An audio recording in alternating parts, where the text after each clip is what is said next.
అందరికీ నమస్కారం. నేను మీ శ్యాంప్రసాద్ రెడ్డి కోర్సుపాటి. నారదా మీడియాకి స్వాగతం. ప్రపంచంలోనే అతిపెద్ద శ్మశానం ఎక్కడుందో తెలుసా? అది మనుషులది కాదు, డైనోసార్లది కాదు, భూమిపైన జీవించినటువంటి అతిపెద్ద జంతువులది. అవును, ఇండియన్ ఓషన్ అడుగున దాదాపు 7 కిలోమీటర్ల లోతులో శాస్త్రవేత్తలు ఒక కొలోసల్ వేల్ గ్రేవ్యార్డ్ని కనుగొన్నారు. అక్కడ ఒకటి కాదు, 10 కాదు, వందలు కాదు, వేలాది తిమింగలాల అవశేషాలున్నాయి. వాటిలో కొన్ని 53 లక్షల సంవత్సరాల క్రిందటివి. ఒక్కసారి ఆలోచించండి, ఈజిప్ట్ పిరమిడ్లు 4500 సంవత్సరాల నాటివి. నాగరిక మానవుడి చరిత్ర వయస్సు దాదాపు 5000 సంవత్సరాలు. కానీ ఇక్కడ దొరికిన కొన్ని అవశేషాలు 53 లక్షల సంవత్సరాల క్రితంవి. అంటే మానవ జాతి పుట్టక ముందు ఈ తిమింగలాలు భూమిపైన సముద్రాల్లో సంచరిస్తున్నాయి. ఈ అద్భుతమైన ఆవిష్కరణని శాస్త్రవేత్తలు డీప్ సీ ఫాజిల్ మెజెస్టీగా వర్ణిస్తున్నారు. ఎందుకంటే ఇది చిన్న ప్రాంతం కాదు, దాదాపు 1200 కిలోమీటర్ల పొడవునా విస్తరించి ఉన్నటువంటి ఒక భారీ అండర్ వాటర్ గ్రేవ్యార్డ్. ఈ ప్రాంతాన్ని పరిశీలించడానికి పరిశోధకులు ప్రత్యేకమైన డీప్ సీ సబ్మెర్సిబుల్ వెహికల్స్ను ఉపయోగించారు. మొత్తం 32 సార్లు సముద్ర గర్భంలోకి వెళ్ళి ఒక ప్రత్యేకమైన విషయం కోసం వెతికారు. దాని పేరు వేల్ ఫాల్. ఇప్పుడు మీకు సందేహం రావచ్చు, వేల్ ఫాల్ అంటే ఏంటి? ఇదే ఈ కథలో అత్యంత ఆశ్చర్యకరమైన విషయం.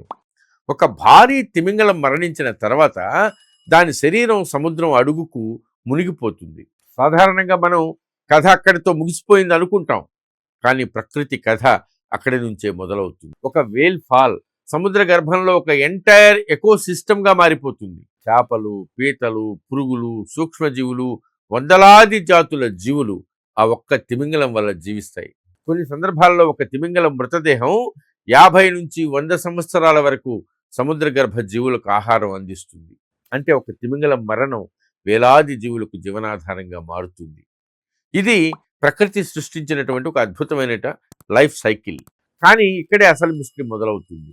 శాస్త్రవేత్తలు పరిశీలించిన ప్రాంతంలో 485 వేర్వేరు వేల్ ఫాజిల్ సైట్స్ని గుర్తించారు.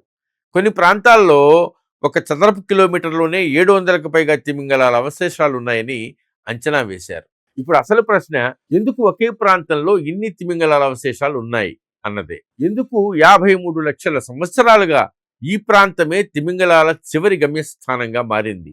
ఇది ఒకసారి జరిగిన మాస్ ఎక్స్టింక్షన్ కాదు, ఒక ప్రకృతి విపత్తు కూడా కాదు. ఎందుకంటే ఇక్కడ దొరికిన అవశేషాలు వేర్వేరు కాలాలకు చెందినవి. అంటే ఈ ప్రక్రియ లక్షల సంవత్సరాలుగా కొనసాగుతూ ఉంది. శాస్త్రవేత్తలు ఇప్పుడు ఒక ఆసక్తికరమైన అనుమానం వ్యక్తం చేస్తున్నారు. బహుశా ఈ ప్రాంతం కోట్ల సంవత్సరాలుగా తిమింగలాల మైగ్రేషన్ రూట్ అయి ఉండొచ్చు. అంటే ప్రపంచంలో ఉన్నటువంటి వివిధ ప్రాంతాల నుంచి ప్రయాణించే తిమింగలాలు ఈ ప్రాంతం గుండా వెళుతూ ఉండవచ్చు. కానీ ఇది కేవలం ఒక హైపోథీసిస్ మాత్రమే. పూర్తి సమాధానం ఇంకా ఎవరికి తెలియదు. అందుకే ఈ వేల్ గ్రేవ్యార్డ్ ఇప్పుడు ప్రపంచ శాస్త్రవేత్తలను ఆకర్షిస్తూ ఉంది. ఇంకా ఒక మైండ్ బ్లోయింగ్ డిస్కవరీ కూడా జరిగింది.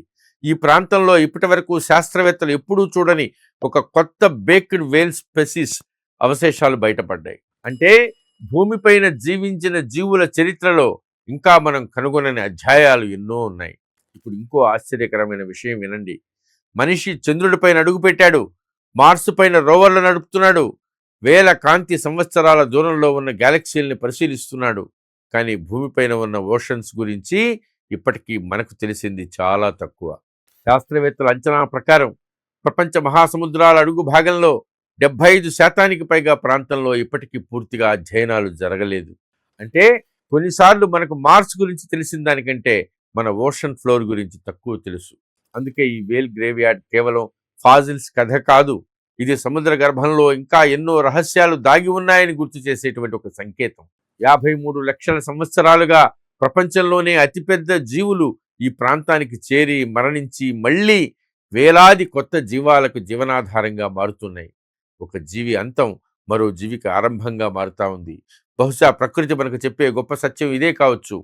ఇక్కడ ఏది పూర్తిగా అంతం కాదు, ప్రతి ముగింపు మరో ప్రారంభమే. కానీ అసలు ప్రశ్న ఇంకా మిగిలే ఉంది. 53 లక్షల సంవత్సరాలుగా తిమింగళాలు ఈ ప్రాంతానికే ఎందుకు వస్తున్నాయి? ఇది కేవలం ప్రకృతి చక్రమా, లేక ఇండియన్ ఓషన్ గర్భంలో ఇంకా మనకు తెలియని గొప్ప రహస్యం ఏదైనా దాగుందా? ఇలాంటి ఆసక్తికరమైన science, history, space, ocean mysteries కోసం please stay tune to Narada media Telugu. ఈ వీడియో మీకు నచ్చినట్లయితే లైక్ చేయండి, షేర్ చేయండి, సబ్స్క్రైబ్ చేయండి. మీ అభిప్రాయాన్ని కామెంట్ల రూపంలో తప్పకుండా తెలియజేయండి.